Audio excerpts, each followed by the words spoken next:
Je suis Martin Liederman, cofondateur de l'organisation Un Monde, Une Vision.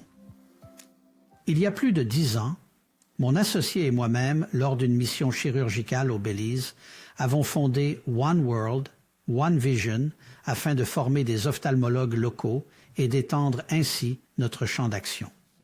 Nous avons réussi et depuis, notre organisation s'est rendue dans de nombreux pays et a démontré le succès de nos idées. Nous avons ajouté des anesthésistes et des intensivistes pédiatriques à la mission afin de former des médecins locaux et de rendre l'expérience chirurgicale de nos patients plus sûre.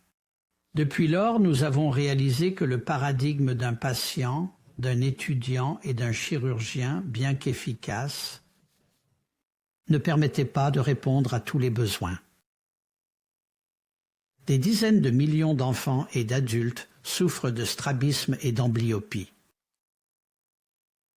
Nous soutenons et promouvons un cours vidéo sur le strabisme et l'amblyopie avec le Dr Bert Kouchner pour développer le programme d'études et recruter des experts internationaux pour donner des conférences.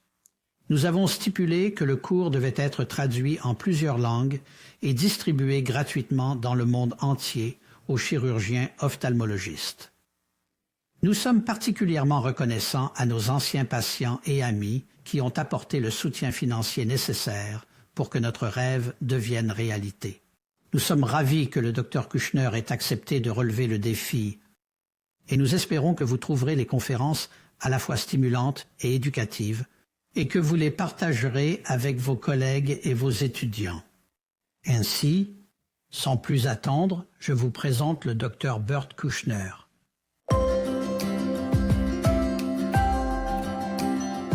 Bienvenue aux téléspectateurs. Je suis le Dr Burton Kouchner et je suis le modérateur de ce cours complet One World, One Vision sur le strabisme et de la conférence d'aujourd'hui sur l'amblyopie. Si vous découvrez cette série, je suis heureux que vous la suiviez. Si vous êtes un ancien téléspectateur, je suis ravi que vous soyez de retour. Aujourd'hui, j'ai le plaisir de vous présenter notre conférencière, le Dr Yasmin Bradfield, du département d'ophtalmologie et de sciences visuelles de l'Université du Wisconsin. Le Dr Bradfield est professeur titulaire de la chaire John Doolittle dans le département d'ophtalmologie et des sciences visuelles et je dirais qu'elle est une de mes proches collègues. Elle est l'une des principales investigatrices des essais cliniques PEDID. Elle a participé à 24 essais cliniques, 13 d'entre eux en tant qu'investigateur principal, dont beaucoup concernent l'amblyopie. Elle fait partie du conseil d'administration de l'APOS et est coprésidente du département d'ophtalmologie et de sciences visuelles Global Ophthalmology Initiative, où elle développe des échanges internationaux de résidents et de professeurs et élabore un programme d'études en ophtalmologie mondiale qui sera mis en œuvre par les programmes de résidence dans l'ensemble du pays. À partir du mois de juillet, elle sera directrice de programme et présidera les réunions nationales et internationales d'ophtalmologie pédiatrique pour l'APOS et l'AAO. Le fait qu'elle ait été nommée à ce poste témoigne, je pense, de la haute estime que ses collègues ont pour elle. Le Dr Bradfield a publié 45 articles, 5 chapitres de manuels et donné 148 présentations cliniques. Je la considère comme une clinicienne et une scientifique astucieuse et bien informée qui allie le meilleur des deux mondes. Merci Bert de m'avoir fait participer à ce merveilleux projet. Aujourd'hui, je vais vous donner un aperçu de l'amblyopie. Qu'est-ce que l'amblyopie? C'est la cause la plus fréquente de déficience visuelle chez les enfants qui touche jusqu'à 4% de la population. La prévalence est plus élevée chez les enfants ayant des antécédents familiaux d'amblyopie, chez les enfants nés prématurément ou présentant un retard de développement. Quelle en est la cause? On pense qu'il s'agit d'un phénomène binoculaire dû à une suppression ou à une réduction de l'image dans le cortex visuel d'un œil, qui peut ou non être dû à une entrée anormale dans le cortex visuel. Elle est souvent définie cliniquement comme une différence dans la meilleure acuité visuelle corrigée de 2 lignes ou plus, ou si l'on utilise des optotypes isolés, il est plus facile pour les patients amblyopes de voir une différence d'une ligne. L'amblyopie est également définie comme une fixation qui n'est pas maintenue chez les enfants préverbaux ou les enfants présentant un retard de développement. Il existe différentes formes d'amblyopie, dont l'amblyopie amétrope, due à une erreur de réfraction élevée, typiquement symétrique, qui n'a pas été corrigée, et l'amblyopie isométropique, due à une erreur de réfraction inégale entre les deux yeux, l'amblyopie de privation, qui tend à conduire aux formes les plus denses d'amblyopie. L'amblyopie de privation, qui tend à conduire aux formes les plus denses d'amblyopie, est due à l'absence de stimulation visuelle qui entraîne des anomalies dans le développement du cortex visuel.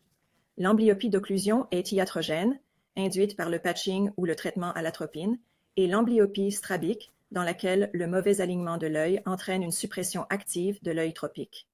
L'amblyopie amétropique se manifeste par une perte visuelle bilatérale, généralement égale. Elle est causée par des erreurs de réfraction également élevées entre les deux yeux, et vous pouvez constater qu'il faut une myopie beaucoup plus importante chez les enfants pour induire cette amblyopie, car il est plus facile pour eux de voir de près que de loin. Il faut aussi beaucoup d'hypermétropie et d'astigmatisme. Plus ces erreurs de réfraction restent longtemps non corrigées ou non détectées, plus il sera difficile pour ces yeux d'avoir une vision normale.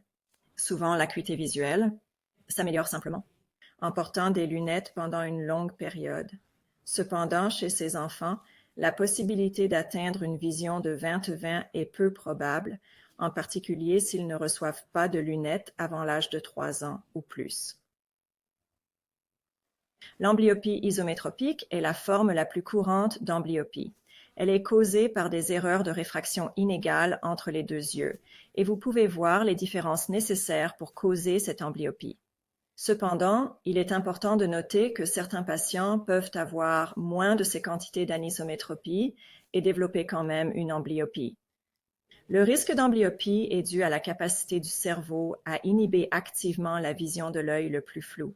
Ce faisant, l'œil ne reçoit pas de stimulation visuelle appropriée et ne développe donc pas une vision normale par rapport à l'autre œil. L'amblyopie de privation se développe en raison d'un manque de stimulation visuelle de la rétine vers le cortex visuel. Souvent, quelque chose interfère avec la voie visuelle comme une cataracte congénitale, une opacité de la cornée ou une ptose. En ce qui concerne la ptose, à moins qu'il ne s'agisse d'une ptose complète couvrant la pupille, la majorité des amblyopies résultant d'une ptose congénitale sont en fait des amblyopies anisométropiques, qui sont induites par l'astigmatisme lorsque la paupière repose sur la cornée. Dans le cas de l'amblyopie de privation, si ce phénomène n'est pas détecté et n'est pas amélioré, l'amblyopie peut être dense et potentiellement irréversible. L'amblyopie strabique est due à la suppression de l'œil dévié, ce qui entraîne une inhibition corticale. Nous avons plus de chances d'observer ce phénomène chez les patients présentant une déviation iso que chez ceux présentant une exodéviation. La raison en est que l'exotropie a tendance à être intermittente au début, ce qui permet à l'œil qui dévie de continuer à développer sa vision. En cas d'ésotropie, la fovea de l'œil mal aligné compétitionne avec l'hémisphère temporal de l'œil opposé. Leur compétition est importante, ce qui conduit à l'amblyopie. La probabilité de souffrir d'amblyopie est beaucoup plus grande si la déviation est constante plutôt qu'intermittente. Les déviations verticales, par exemple chez les patients souffrant d'une paralysie congénitale du grand oblique supérieur, ne sont pas aussi amblyogènes. Si les patients sont capables d'adopter une posture de la tête pour maintenir un bon alignement et une bonne fusion.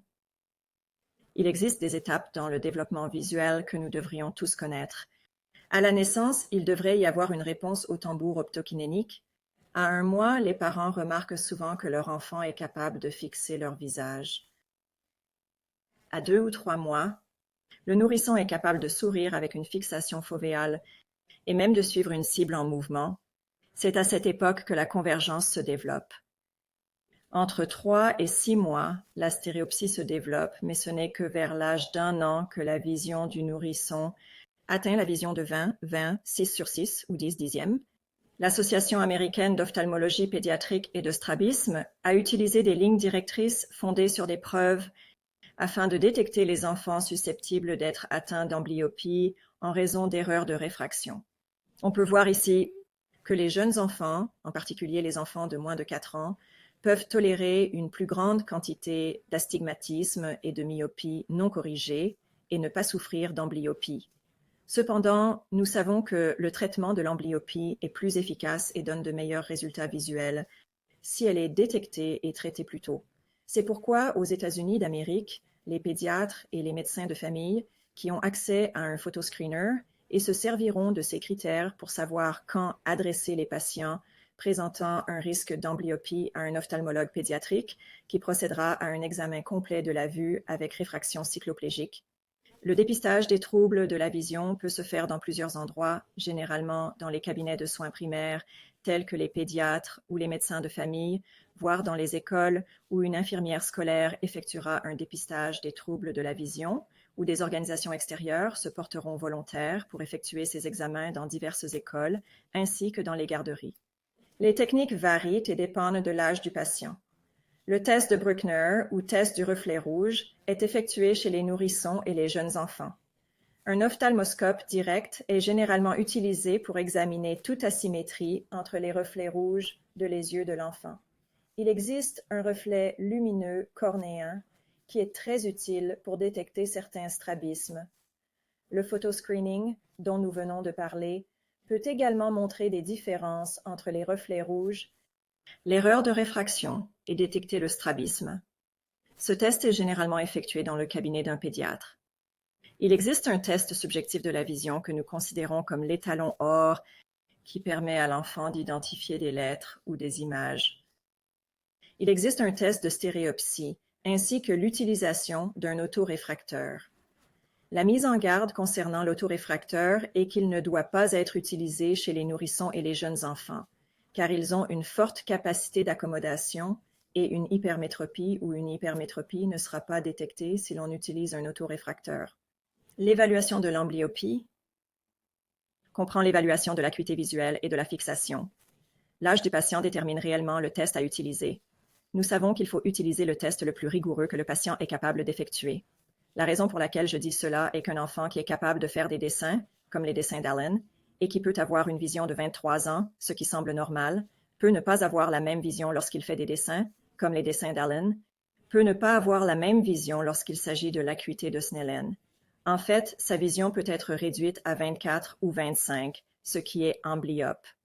J'ai donc un seuil bas pour les patients qui obtiennent un résultat de vision limite. Je les fais revenir pour leur faire refaire le test de vision et essayer un test plus rigoureux, souvent en les renvoyant chez eux avec les images ou les lettres avec lesquelles nous les testerons en clinique afin qu'ils se familiarisent avec le test. L'évaluation de la vision et de la fixation peut également être limitée par la coopération du patient. L'examen clinique pour détecter l'amblyopie comporte de nombreuses étapes. Il y a d'abord l'évaluation de la fixation en utilisant un modèle de fixation binoculaire pour voir si le patient a une vision centrale, stable, en d'autres termes sans nystagmus, et une fixation maintenue. Un test facile et très utile est le test du tropisme induit. Il consiste à placer un prisme vertical sur l'un des deux yeux du patient et à utiliser un réflexe lumineux cornéen pour détecter l'œil avec lequel le patient fixe. Si le patient fixe toujours avec le même œil, quel que soit l'œil où le prisme est placé, il est probable qu'il souffre d'amblyopie. Il existe un réflexe d'écarquillement des yeux qui se produit à un très jeune âge au cours des 3 premières semaines de vie lors d'un changement dramatique de l'éclairage, typiquement lorsque la lumière de la pièce est diminuée soudainement. Le nourrisson écarquille les yeux parce qu'il a détecté cette lumière. Ce réflexe d'écarquillement des yeux permet donc de savoir si un nourrisson a une perception de la lumière. Il y a aussi l'aversion et un clignotement à la lumière ou à la menace d'un objet s'approchant rapidement du visage d'un nourrisson. Le regard préférentiel joue un rôle chez les jeunes enfants préverbaux atteints d'amblyopie qui utilisent des cartes d'acuité ou des palettes, comme vous pouvez le voir ici dans l'image en haut à droite, avec soit des bandes verticales, soit une surface où il n'y a rien de notable. Le concept s'est basé sur le fait que l'enfant aura une préférence à regarder. La pagaie avec les bandes par rapport à la pagaie sans bandes, s'il peut voir les bandes. Au fur et à mesure que les bandes deviennent de plus en plus fines, l'enfant regarde les bandes ou non.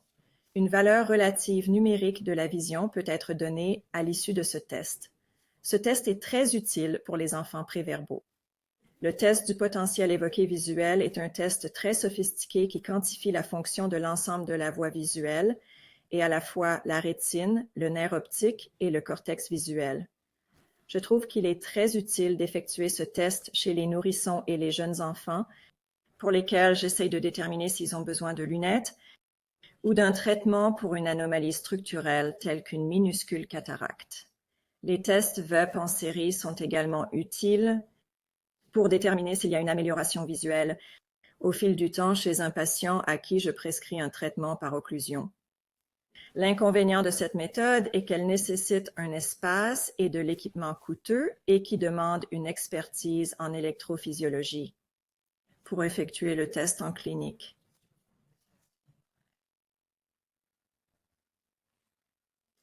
L'examen clinique comprend souvent un test d'acuité visuelle qui est subjectif si l'enfant est en âge de le faire. Ce test comprendra des lettres et des images optotypées et devrait être effectué de manière linéaire. Des optotypes isolés encombrés peuvent aussi être utilisés. Il est important de comprendre le phénomène d'encombrement lors des tests d'acuité visuelle chez les enfants amblyopes. Il s'agit d'un phénomène par lequel, chez les enfants normaux, il y a une inhibition latérale des lettres ou des images si elles sont placées dans une ligne linéaire ou avec des lignes d'encombrement autour de l'optotype.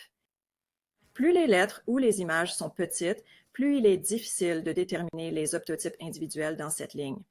Par conséquent, si vous montrez à un enfant amblyope une lettre isolée, il est beaucoup plus facile pour lui d'identifier cette lettre car le phénomène d'encombrement est exagéré chez les patients amblyopes. Par conséquent, si vous n'utilisez que des images ou des lettres isolées pour évaluer la vision des enfants amblyopes, vous risquez de surestimer leur vision. Il convient donc d'utiliser des optotypes linéaires ou entourés de blocs d'encombrement. En ce qui concerne le nystagmus, il est important de noter qu'il faut utiliser des écrans translucides ou des lentilles qui embrouillent la vision telles que 1+10 pour tester la vision. En effet, si vous utilisez un écran noir, un écran noir opaque peut augmenter le nystagmus latent chez ces enfants et diminuer artificiellement la vision qu'ils pourraient autrement démontrer. L'acuité visuelle de près doit également être testée. J'aime toujours tester l'acuité visuelle de près d'un enfant, car certains patients peuvent présenter une hypoaccommodation et avoir une moins bonne vision de près que de loin. Bien entendu, chaque enfant chez qui vous essayez de détecter ou d'exclure une amblyopie doit subir un examen complet de l'œil dilaté, précédé d'un examen de la pupille pour rechercher un défaut de l'afférence. Même dans les formes les plus denses d'amblyopie, il est rare de voir un défaut pupillaire afférent. Par conséquent, si vous en constatez un chez un enfant dont la vision est réduite, vous devez rechercher une autre cause à la perte de vision. Il faut chercher une autre cause à cette baisse de vision. Il existe plusieurs façons de traiter l'amblyopie, notamment par une prise en charge optique ou le port de lunettes, l'occlusion, la pénalisation optique ou pharmacologique, généralement avec des gouttes d'atropine, les filtres de Bangerter, ainsi que suggéré plus récemment, le traitement dicoptique binoculaire.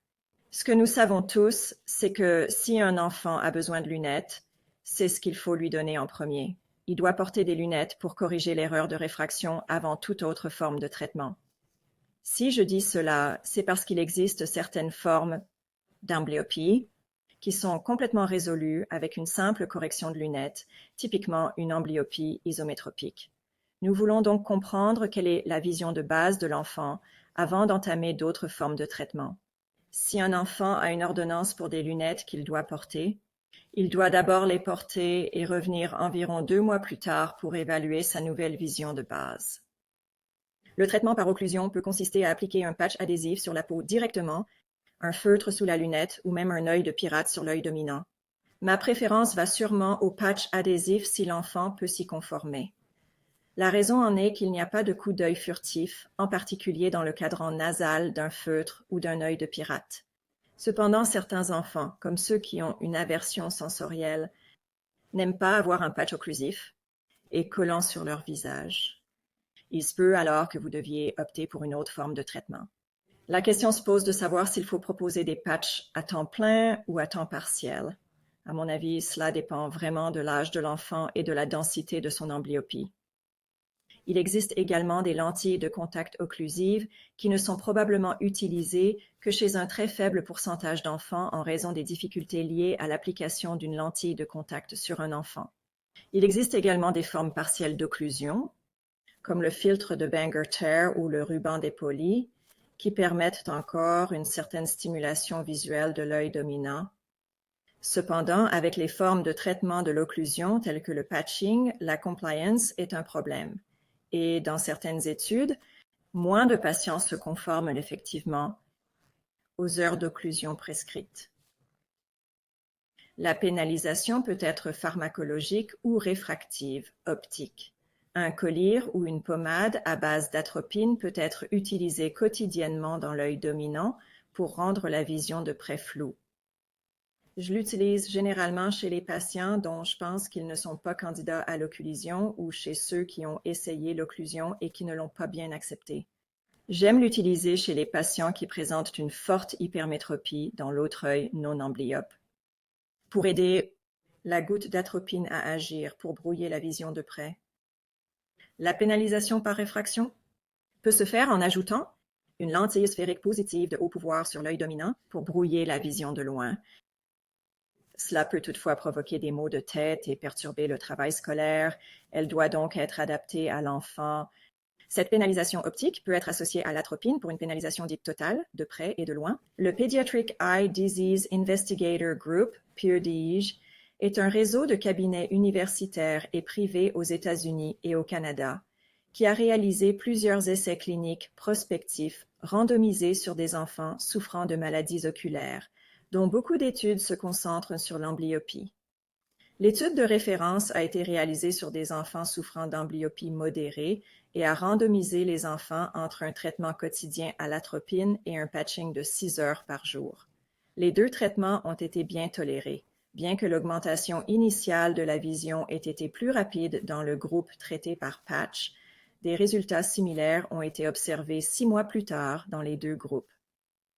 L'atropine a toutefois obtenu un meilleur score dans le questionnaire destiné aux parents en termes d'observance et de stigmatisation sociale de l'occlusion. Le PDIG a également étudié des enfants atteints d'amblyopie modérée et a déterminé que l'application d'un patch pendant 2 heures ou 6 heures dans le cadre de son étude ne semblait pas présenter de différence dans l'amélioration finale de la vision. Ils ont également réalisé une étude sur des enfants souffrant d'amblyopie sévère et ont constaté que l'amélioration de la vision était la même avec un patching à temps plein qu'avec un patching de 6 heures. Ils ont également étudié la dopamine orale, qui ne semble pas jouer un rôle dans le traitement de l'amblyopie, avec une amélioration minime de la vision qui n'est pas durable. Parmi les autres résultats de l'étude PEDIG, on note un taux élevé de récidive de l'amblyopie au cours de la première année suivant l'arrêt du traitement, jusqu'à 1/4 des patients présentant une récidive.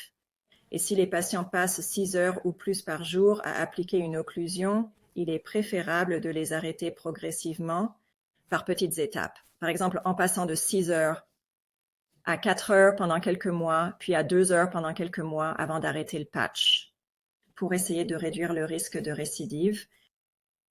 Il est intéressant de noter que le patch s'est avéré efficace même chez les enfants plus âgés. Des enfants âgés de 13 à 17 ans qui n'avaient jamais été appareillés pour une amblyopie ont vu leur vision s'améliorer un peu grâce à l'appareillage à temps partiel. La mise en garde de cette dernière étude est qu'il y a eu en moyenne que 2 lignes d'amélioration de la vision. C'est important car lorsque je vois des patients plus âgés, atteints d'amblyopie et qui n'ont jamais bénéficié d'un traitement par occlusion, je discute avec les parents pour savoir si nous devrions essayer cela chez leurs enfants pour essayer d'améliorer leur vision. L'amélioration de 2 lignes est importante parce que chez les enfants, par exemple, qui ont une vision de 6,60, 1/10, une amélioration de 2 lignes peut ne pas leur permettre de bénéficier d'un grand avantage fonctionnel. Toutefois, si leur œil amblyope a une vision de 6,19, 3/10, une amélioration de 2 lignes pour atteindre 6,12, 5/10, ce qui leur permet aux États-Unis d'obtenir un permis de conduire sans restriction s'il s'agit de leur seul œil voyant. Il est donc bon d'atteindre ce niveau de vision dans un œil de rechange. Et pour ces patients, j'encourage les parents à voir si nous pouvons commencer le traitement de l'amblyopie malgré leur âge avancé. Des études de PDIG ont également cherché à déterminer si les activités visuelles de près amélioreraient les résultats obtenus par occlusion, mais elles ont démontré que ce n'était pas le cas. Et l'utilisation de l'atropine le week-end, plutôt que tous les jours, a permis d'améliorer la vision à un rythme similaire. Il existe des conseils utiles pour le traitement de l'amblyopie que j'aime offrir aux parents et aux familles. Il faut essayer d'adapter le meilleur traitement pour que les patients et les familles s'y conforment le mieux possible. Par exemple, si vous savez qu'un enfant est très occupé et qu'il est peu probable qu'il se soumette au traitement, vous pouvez discuter de l'utilisation de l'atropine à la place de l'occlusion. De même, chez les patients qui peuvent éprouver une aversion psychologique à l'idée d'avoir un patch collant sur le visage, vous pouvez essayer un patch en feutre bien ajusté sous la lunette ou un collier à l'atropine. Il faut être flexible et compréhensif avec les patients et les parents. Je reçois souvent des familles qui me disent « Je sais que vous nous aviez dit que notre enfant avait besoin de 6 heures de patch par jour, mais nous n'avons pu obtenir que 2 ou 3 heures. » Vous voulez comprendre les limites des familles et comment travailler avec elles pour assurer un meilleur respect des règles. Parfois, il s'agit simplement d'expliquer pourquoi c'est important. D'autres fois, il s'agit de trouver une autre modalité de traitement ou des combinaisons de traitements pour contribuer à l'amélioration de la vision. Pour le patching, nous avons la chance dans notre institution d'avoir d'excellents orthoptistes expérimentés qui fourniront une éducation et montreront aux parents comment appliquer l'occlusion correctement afin que l'enfant ne jette pas de coup d'œil autour du patch. Je pense souvent qu'il est plus facile de réduire le nombre d'heures d'occlusion après que l'enfant en a fait plusieurs mois que de commencer à un taux plus bas et de leur dire ensuite de passer de 2 heures, par exemple, à 6 heures. Les visites de suivi doivent être déterminées en fonction de l'âge de l'enfant et de la quantité d'occlusion effectuée. Dans le cas d'un régime à temps plein, la règle de base est de ramener un enfant dans un intervalle de semaines équivalente à l'âge en année. Ainsi, pour un enfant de 3 ans qui commence à bénéficier d'une occlusion à temps plein, il faut un retour de contrôle dans 3 semaines pour s'assurer qu'il n'y a pas d'amblyopie par occlusion de l'autre œil. J'explique toujours aux parents que c'est le cerveau de l'enfant qui détermine s'il est possible d'atteindre une vision de 6,6, 10 dixièmes. Je pense donc qu'il est important qu'ils comprennent cela dès le départ afin qu'ils ne soient pas déçus, même s'ils ont fait toutes les occlusions ou traitements à l'atropine que vous leur avez demandé et que leur enfant n'atteint toujours pas une vision parfaite. Je pense également à l'atropine qui, en général, rend la vision d'un patient floue jusqu'à 6,60, 2 dixièmes. Donc, si vous avez un patient avec une vision pire que 2 dixièmes, 6,60 dans son œil amblyope, il est possible qu'il n'obtienne pas d'amélioration de sa vision si la vision de son autre œil ne se brouille pas au-dessous de ce 1 dixième, 6,60. Il faut également surveiller l'apparition d'un changement de fixation à l'autre œil de près dans la clinique pour voir si l'atropine est efficace. Il est intéressant de noter que des études cliniques ont montré que même chez les patients atteints d'amblyopie sévère, chez lesquels un changement de fixation n'a pas été détecté, pendant les examens cliniques de suivi, l'atropine peut toujours améliorer la vision. Il peut s'agir d'une alternative utile à l'occlusion si celle-ci a échoué ou si le patient ne se conforme pas au traitement. Il faut savoir que le strabisme peut apparaître aux suites du traitement de l'amblyopie. Ainsi, chez les patients qui peuvent présenter une ésotropie accommodative, il ne faut pas réduire la prescription hypermétropique des patients qui peuvent présenter une ésotropie accommodative, car si l'on fait cela et que l'on introduit ensuite une correction qui réduit la binocularité, cela peut provoquer une ésotropie que les parents imputeront à la correction.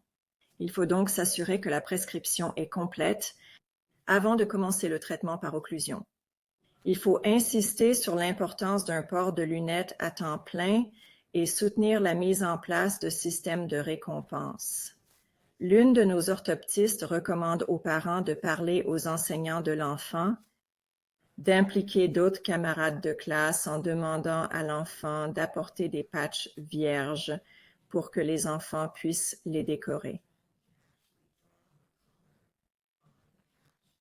Chaque jour, lorsque l'enfant portera un patch différent, ses camarades de classe seront fiers et lui diront « Hé, tu portes mon patch aujourd'hui ». C'est un renforcement positif pour l'enfant. Il existe de nombreuses façons de récompenser un enfant pour faciliter le port de l'occlusion, l'utilisation d'atropine ou d'autres formes de traitement de l'amblyopie. Il est très important d'avoir cette discussion avec les familles lorsque vous introduisez le traitement de l'amblyopie. Nous allons accélérer un peu et parler du traitement de l'amblyopie binoculaire. Il y a un intérêt grandissant pour le développement d'un traitement alternatif de l'amblyopie avec potentiellement une meilleure compliance, ainsi que des résultats visuels supérieurs. Ce concept, décrit pour la première fois par les docteurs Robert S., Ben Thompson et leurs collègues de l'Université McGill à Montréal, Canada, consiste à présenter un stimulus visuel différent à chaque œil d'un patient amblyope afin de réduire la suppression binoculaire ou interoculaire. Ce groupe et d'autres groupes se sont d'abord intéressés aux adultes.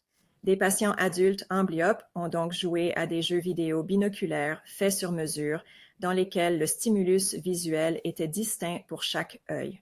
Ces études ont montré qu'il était possible de surmonter la suppression et de permettre aux patients d'utiliser la vision binoculaire, notamment en améliorant la stéréopsie et la sensibilité au contraste. Les résultats à long terme de ces études chez les adultes étaient mitigés. Cependant, ce concept a été adopté par Eileen Birch et son groupe à l'Université du Texas. Elle souhaitait étudier des enfants amblyopes jouant à ces jeux vidéo sur mesure en utilisant des lunettes qui présentent différents stimulus par lesquels l'œil amblyope recevrait un contraste plus élevé avec une meilleure résolution du jeu vidéo par rapport à l'œil normal. Comme vous pouvez le voir sur la droite, il s'agit d'un jeu de Tetris avec des blocs qui tombent. Elle avait également d'autres jeux pour cette étude. Il s'agit d'une étude pilote qu'elle a réalisée et dont les résultats globaux sont représentés par les 3 barres de gauche. Elle a montré qu'après 4 semaines, les patients utilisant le jeu binoculaire ont pu améliorer leur vision d'une ligne à 1,5 lignes par rapport à ceux qui ne suivent pas le traitement. Les patients de la deuxième barre n'ont donc pas joué au jeu binoculaire ou à un traitement fictif. Vous pouvez également voir dans les barres de droite que les enfants qui ont joué au jeu binoculaire et qui ont ajouté des patchs à temps partiel à d'autres moments de la journée n'ont pas semblé avoir une amélioration de leur vision par rapport à ceux qui ont joué au jeu seul. Les patients qui ont fait du patching à temps partiel et qui ont décidé de ne pas jouer au jeu n'ont pas non plus vu leur vision s'améliorer davantage. Il s'agit là d'une découverte passionnante que le traitement binoculaire peut effectivement améliorer la vision chez les enfants amblyopes. D'autres études ont ensuite été réalisées. L'une des constatations de cette étude était que l'observance des jeux répétitifs était faible. Le même groupe a donc créé des films dicoptiques pour tenter d'améliorer l'observance. Les enfants regardèrent les films qu'ils voulaient regarder. Il s'agissait de films populaires pour les jeunes enfants et ils portèrent des lunettes dans lesquelles vous pouviez voir ici à gauche ce que l'œil amblyope verrait à travers les lunettes, certaines zones de contraste élevées pour le film. Et puis, il y avait certaines de ces taches qui perturbent une partie du visionnement. L'œil normal aurait en fait une vision plus floue ou moins lumineuse avec les lunettes, mais les 2 yeux devaient travailler ensemble pour voir le film dans son intégralité. Cette méthode a permis d'améliorer l'observance chez les enfants. Ils aimaient regarder des films au lieu de jouer à des jeux répétitifs. Ils ne se sont pas lassés du nombre de films qu'ils étaient autorisés à regarder. Cela a donc contribué à l'amélioration visuelle finale dans le cadre d'un traitement à long terme. 2 dispositifs récemment approuvés par la FDA constituent des alternatives intéressantes au traitement traditionnel. Le premier, Luminopia, a été étudié dans le cadre d'un essai prospectif multicentrique randomisé qui a comparé les résultats visuels obtenus avec un casque de réalité virtuelle binoculaire utilisé à la maison chez des enfants qui portaient également leurs lunettes par rapport à des enfants qui ne portaient que des lunettes. Plus de 100 enfants âgés de 4 à 7 ans souffrant d'amblyopie antisymétrique ou de strabisme à petit angle, c'est-à-dire des angles de strabisme inférieurs ou égaux à 5 adaptateurs de prisme, ont été inclus dans l'étude. Le traitement binoculaire a été prescrit à raison d'1 heure par jour, 6 jours par semaine, avec un résultat visuel mesuré après 12 semaines. Un logiciel privé capable de modifier les émissions télévisées les plus populaires, à savoir de nombreuses émissions, des vidéos et des films, pour permettre une meilleure compliance en utilisant ce dispositif, qui réduisait également le contraste dans l'autre œil. Ce qu'ils ont constaté, c'est qu'après 12 semaines, il y avait une différence avec l'amélioration moyenne de la vision dans l'œil opposé. Une pleine ligne plus un huitième de ligne avec le traitement binoculaire contre moins d'une ligne chez les enfants qui ne portaient que des lunettes. Ce traitement s'est donc avéré efficace à 12 semaines pour améliorer la vision des enfants qui utilisent la thérapie dicoptique binoculaire. Vous pouvez constater le taux d'observance très élevé de l'utilisation du casque de Hervé, sans effets indésirables graves tels que maux de tête, vision double, la réduction de la vision ainsi que la fatigue oculaire. La seule chose à noter dans l'étude est que la grande majorité des patients dans le groupe de traitement avaient déjà reçu un patch ou un traitement à l'atropine avec une vision qui s'était stabilisée. Il s'agit donc d'une découverte passionnante qui pourrait offrir un autre traitement aux enfants qui ont déjà suivi un traitement contre l'amblyopie, qui ont atteint un plateau dans leur vision et n'ont pas atteint une vision de 20/20. La question est de savoir s'il est possible d'améliorer encore leur vision en utilisant un traitement binoculaire. Vous pouvez donc voir dans ce graphique à gauche que même après 4 semaines, il y a une différence dans l'amélioration de la vision chez les patients qui utilisent le traitement binoculaire Luminopia par rapport à ceux qui continuent à porter des lunettes. Et si vous regardez les dernières barres sur la droite à 12 semaines, il y avait une différence significative dans l'amélioration de la vision entre les deux groupes. L'autre dispositif, CureSight, également approuvé par la FDA, a été étudié dans le cadre d'un essai prospectif multicentrique randomisé qui a comparé les résultats de la vision après l'utilisation d'une nouvelle technologie de suivi de l'œil. Il s'agissait d'un traitement binoculaire à domicile chez des enfants par rapport à des enfants ayant simplement subi un traitement par patch pour l'amblyopie. Un nombre similaire d'enfants a participé à cette étude, plus d'une centaine d'enfants, avec un plus grand nombre d'enfants plus âgés. Il s'agissait donc d'enfants âgés de 7 à 9 ans avec un strabisme anisométropique, un strabisme à petit angle ou amblyopie à mécanisme mixte. La mise en garde à ce sujet est qu'environ 90% des enfants inclus dans cette étude présentaient une anisométropie. Le traitement binoculaire a été prescrit à l'aide de lunettes, ce qui a permis des entrées différentes dans chaque œil avec la nouvelle technologie d'un eye tracker pour induire un flou autour de la fovea de l'autre œil. Dans les vidéos de flux dicoptique, là encore, il s'agissait de vidéos que les enfants aimaient regarder. Il y avait des films ou d'autres formes de contenu vidéo qui étaient populaires et amélioraient l'observance chez les enfants. Comme vous pouvez le voir ici, le groupe Patch a effectué presque le double du nombre d'heures de traitement par rapport aux patients qui ont reçu le traitement binoculaire CureSight. Voici à quoi ressemble ce traitement. Vous pouvez donc voir qu'avec les lunettes, donnant des images séparées entre les deux yeux, vous pouvez voir dans l'image bleue inférieure ici ce que l'œil amblyope verrait en regardant un film. Les images du haut, qui sont rouges, montrent que les couleurs sont différentes et saturées dans l'œil amblyope. Il y a également un flou fovéal. Et ce qui est intéressant dans cette étude et cet appareil, c'est que les patients dont l'acuité visuelle de l'œil amblyope est la plus mauvaise, ainsi que les différences interoculaires de vision les plus importantes, ont pu obtenir des amplitudes et des diamètres de flou fovéal plus importants avec ces lunettes. Ces lunettes ont donc été adaptées et prescrites pour chaque patient. Elles ont été personnalisées de manière à essayer d'améliorer la vision des patients souffrant d'amblyopie plus dense et de différences de vision plus importantes. La technologie de suivi des yeux a été très utile pour détecter dans un centre éloigné si un enfant fixait vraiment sur le film ou non. En fait, la durée du traitement était interrompue si l'on constatait qu'un enfant ne regardait pas le film à l'aide de l'appareil de suivi des yeux. L'amélioration moyenne à 16 semaines par rapport à la situation initiale était similaire chez les patients ayant reçu le traitement binoculaire CureSight par rapport à ceux qui avaient simplement reçu un patch. Il n'y a pas de différence significative entre les deux groupes en ce qui concerne la stéréocité ou la vision binoculaire, qui se sont toutes deux améliorées. Cependant, le traitement binoculaire a eu un taux d'adhésion plus élevé que le groupe ayant reçu le patch, sans effet indésirable grave. Vous pouvez voir ici, si vous regardez les barres à droite de ce graphique, qu'à 16 semaines, la vision s'est encore améliorée. Il s'agit des mesures des patients dont la vision s'est améliorée d'au moins 2 lignes ou plus, c'est-à-dire qu'il y a eu une amélioration supplémentaire à 16 semaines dans le groupe de traitement binoculaire de cette étude par rapport à ceux qui ont bénéficié d'un patch. Si l'on considère uniquement les patients ayant reçu un patch, il n'y a pas de différence significative dans le nombre d'améliorations de la vision de 2 lignes ou plus entre la 12e et la 16e semaine. Il y a donc un potentiel d'amélioration de la vision avec ce traitement sur une plus longue durée. Cela doit vraiment être étudié, mais il s'agit d'une alternative intéressante au traitement traditionnel. En général, le traitement de l'amblyopie binoculaire présente quelques limites. Il n'est pas applicable aux enfants souffrant d'un strabisme plus important. Du moins, il n'a pas encore été étudié dans ces groupes de patients.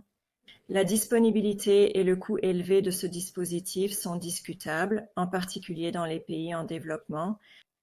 Aux États-Unis, la couverture d'assurance et le remboursement de l'application de ce dispositif aux enfants amblyopes varient encore. En conclusion, il existe de nombreuses formes d'amblyopie et le traitement varie en fonction du type d'amblyopie dont souffre l'enfant. Il existe de nombreux outils d'évaluation de la vision qui diffèrent selon l'âge du patient, du développement et de la coopération. L'amblyopie peut être traitée avec succès, mais le taux de réussite est nettement plus faible si les enfants sont pris en charge trop tard. Ils sont alors plus âgés et souffrent d'amblyopie de privation. C'est pourquoi il est très important de trouver des moyens de détecter l'amblyopie le plus tôt possible et de commencer le traitement de l'amblyopie à un très jeune âge. Il existe de nouveaux traitements dichoptiques binoculaires passionnants qui peuvent constituer une alternative au traitement traditionnel et qui doivent faire l'objet d'études plus approfondies. Enfin, je tiens à remercier 2 orthoptistes avec lesquels je travaille, de merveilleuses collègues de l'Université du Wisconsin, Kelly Lohberger et Leslie France, qui ont partagé certaines de leurs diapositives avec moi dans le cadre de cette présentation. Et voici mes références. Je vous remercie. Merci, Dr. Bradfield. C'était merveilleux. C'était complet, exhaustif. Et je suis sûr que cela donnera à tout le monde des outils et des conseils importants pour traiter les patients d'un embryon. J'ai quelques questions à poser, mais j'aimerais d'abord partager une anecdote, si vous le permettez. Vous savez, nous utilisons généralement l'acuité visuelle, l'acuité de Snellen, pour déterminer les résultats, mais cela ne décrit pas entièrement l'expérience visuelle. Tous les patients ayant une acuité visuelle de 1/10, 6/60 par exemple, n'ont pas tous la même expérience visuelle en fonction de la cause du déficit visuel. Des patients m'ont dit, en fait, l'amblyopie est peut-être l'une des causes les plus graves ou les plus débilitantes de la perte de vision. Un patient m'a dit qu'en regardant avec son œil amblyope, il ressentait des choses semblables à la chaleur qui s'échappe d'une autoroute, une sorte d'effet de miroitement, et que certaines parties de la lettre Snellen s'estompent et disparaissent. Il s'agit d'une sorte de kinésie qui explique en partie le phénomène d'encombrement. Si une lettre est isolée, il est plus facile de la distinguer que si d'autres lettres sont également en mouvement à côté d'elle. Je me souviens d'une patiente, il y a quelques années, une femme d'une 60aine d'années qui avait de grands angles pour ses affaires et un œil amblyope d'environ 4/10, peut-être 3/10, et qui a développé un trou maculaire spontané dans son bon œil. Elle avait alors 1/10, 6/60 dans son ancien œil dominant, 4/10, 6/15 ou 3/10, 6/19 dans son œil amblyope, et elle continuait à fixer avec l'œil qui avait 1/10. Je lui ai demandé pourquoi elle utilisait son œil gauche alors qu'elle voyait tellement mieux de l'œil droit, l'œil amblyope, et elle m'a répondu « Je ne pouvais pas voir avec mon œil droit ». Cette réponse m'est restée en tête. Voilà pour l'anecdote. J'ai juste quelques questions. Vous insistez à juste titre sur la nécessité d'une cycloplégie lors de la réfraction de patients amblyopes. Quels sont vos choix en matière de cycloplégie? Quels sont les agents cycloplégiques que vous choisissez pour les jeunes enfants, les patients plus jeunes? Et si vous avez affaire à un patient dont l'iris est brun foncé, est-ce que le tropicamide est toujours adéquat pour les jeunes patients? Quels sont vos choix? La réponse à cette question est donc non. Le tropicamide ne permet pas d'obtenir une cycloplégie chez les patients. Pour les jeunes patients, par exemple les nourrissons, dont la taille est égale ou inférieure à moins d'1 an, ce que j'aime utiliser, c'est ce qu'on appelle un cyclomydril. Il peut également être fabriqué sur place. Il s'agit de 0,2% de cyclopentolate avec 1% de phényléphrine. Cette solution s'est avérée sûre. J'aime généralement utiliser l'occlusion des puncti chez les nourrissons pour m'assurer qu'ils n'ont pas d'effet systémique, ce qui peut entraîner une diminution de la fréquence cardiaque avec le cyclopentolate en particulier. Mais c'est ce que j'utilise généralement chez les nourrissons de moins de 9 kg. Une fois qu'ils sont plus âgés ou qu'ils pèsent plus de 9 kg, j'aime utiliser un Poucran, 1% de cyclopentolate, car il fournit une paralysie cycloplégique adéquate à leur corps ciliaire. Le problème de ne pas utiliser le cyclopentolate et d'utiliser par exemple le tropicamide, voire une combinaison de tropicamide et de phényléphrine, est que vous obtiendrez la dilatation pupillaire, mais vous n'obtiendrez pas cette paralysie temporaire du corps ciliaire. Et cela masque l'hypermétropie chez les enfants, de sorte que vous pouvez prescrire des lunettes ou ne pas en prescrire parce que vous ne savez pas s'ils sont vraiment hypermétropes. Pour les patients aux yeux plus foncés, aux yeux bruns, j'aime ajouter de la phényléphrine ou du tropicamide au cyclopentolate à 1% ou même à 2% selon la disponibilité de la formulation à 2%. Très bien, merci. Et si cela ne vous dérange pas de spéculer, faites avancer l'horloge de 20 ans, 50 ans, peu importe. Quel sera l'avenir selon vous? Quel sera, selon vous, le rôle du traitement dicoptique dans notre arsenal quotidien, en oubliant la question de la couverture d'assurance et ainsi de suite, juste d'un point de vue scientifique? C'est passionnant car il y a 10 ans, nous nous demandions s'il était possible d'utiliser cette technique chez les enfants alors qu'elle était étudiée chez les adultes. Aujourd'hui, nous disposons de 2 dispositifs approuvés par la FDA qui nous montrent que le traitement binoculaire fonctionne. La question est de savoir si, dans 5 ou 10 ans, les enfants pourront réellement faire ce traitement à la maison, peut-être même sur un téléphone portable ou un ordinateur iPad, en regardant le film de leur choix, en regardant la télévision, qu'ils aient besoin ou non d'une paire de lunettes. Peut-être que la technologie s'améliorera et que les parents pourront s'abonner à des chaînes de traitement binoculaire de l'amblyopie à domicile, qui traiteront l'amblyopie avec une meilleure observance. Ce dont nous avons vraiment besoin, c'est de meilleurs moyens de traiter l'amblyopie avec une meilleure observance, car les traitements par patch et les traitements à l'atropine ne sont pas à la hauteur. Et nous le savons tous. Ceux d'entre nous qui pratiquent depuis des années savent que, quoi que vous disiez aux parents de faire, souvent ils ne le font pas à la maison. Et ce pour diverses raisons. L'enfant ne veut pas s'y plier. Les parents sont occupés. Ils ont d'autres enfants. L'enfant a des problèmes psychologiques ou des retards de développement. Ces types de traitements binoculaires qui peuvent être utilisés à domicile et surveillés à distance constituent une véritable percée dans la manière dont nous pourrions traiter l'amblyopie dans un avenir proche, peut-être pas dans 10 ans, mais dans 5 ans. Il s'agit donc d'un ajout passionnant à notre boîte à outils pour le traitement de l'amblyopie et nous espérons que la technologie continuera à s'améliorer. C'est formidable. C'est certainement quelque chose que nous pouvons tous attendre avec impatience. Voilà, Bradfield, je vous remercie à nouveau pour votre temps et votre expertise. Quant aux téléspectateurs, je vous remercie tous de votre attention. Si vous avez apprécié cette conférence, j'espère que vous assisterez aux autres conférences de cette série.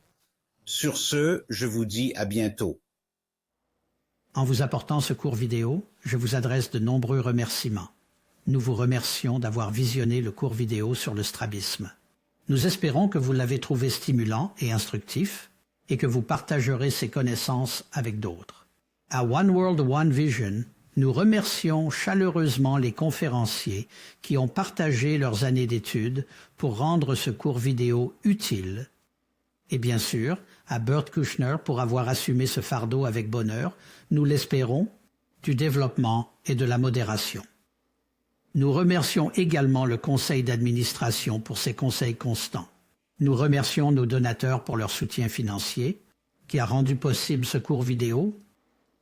Un grand merci à l'équipe vidéo de Sweet Cedi pour les efforts extraordinaires qu'elle a déployés afin de rendre ce cours à la fois visuel et auditif extraordinaire, et pour leurs conseils techniques aux conférenciers. Merci à Rachel, Tim, Eddie et Bill. Si vous souhaitez en savoir plus sur ce que nous faisons, rendez-vous sur notre site web www.oneworldonvision.org. Enfin, si vous avez des commentaires, des pensées ou des idées, vous pouvez m'envoyer un courriel à owov2020@gmail.com. Au revoir.